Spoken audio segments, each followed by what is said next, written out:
a question about why does Deebo want out and why are the differences in his mind between him and the 49ers so irreconcilable.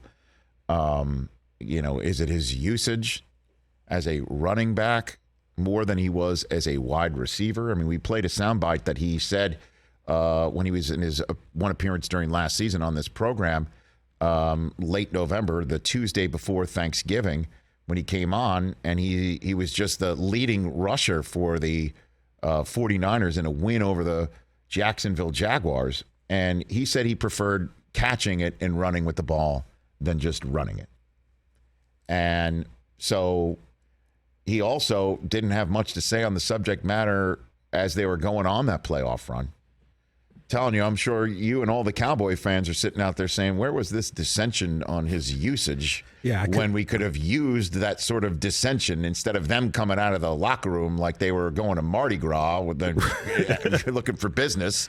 And the Cowboys apparently came out nervous. You remember that? Yeah, it was like they had already played 2 quarters and we just stepped out in the field. And you're like, where was that iffiness on that subject matter? And I'm sure the Packers fans who watched Deebo pick up a 3rd and long in the Lambeau snow, like, well, how come he wasn't complaining about touching the ball as a running back there?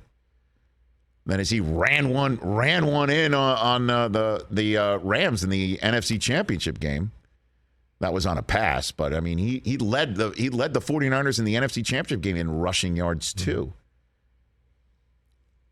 Where was his complaints on all that? And so maybe the most irreconcilable difference is. What we're also hearing is he doesn't want to play on the West Coast anymore. He's from Carolina. He wants to play in closer to home. And that's one thing the Niners cannot accommodate is moving their franchise to accommodate him.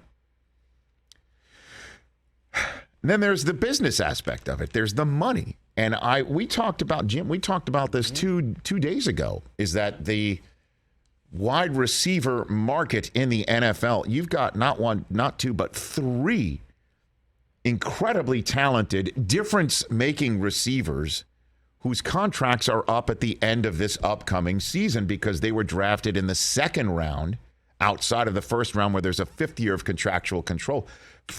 This is their 4th year in the NFL. And these teams need to pay these guys now unless you let them walk onto the field as difference-making, potentially generationally talented wide receivers playing for less than market value. And without the safety net of a long-term contract, you're going to send them out there and tell them tough, or these guys are going to get paid. And then the question is, how do you pay these guys? Because Devontae Adams just got paid, and Tyreek Hill got his change of scenery and got paid, and Stephon Diggs got paid, but they're not just 3 years into the league. It's an interesting situation. Could money be part of the Deebo thing? Because what's going on with the other 2 wide receivers who were drafted alongside Deebo Samuel in that 2018 draft in DK Metcalf and A.J. Brown? Now, DK, we don't know, right? Is it possible that the Seattle Seahawks trade DK Metcalf? I would find that hard to believe. I think they're going to wind up paying him.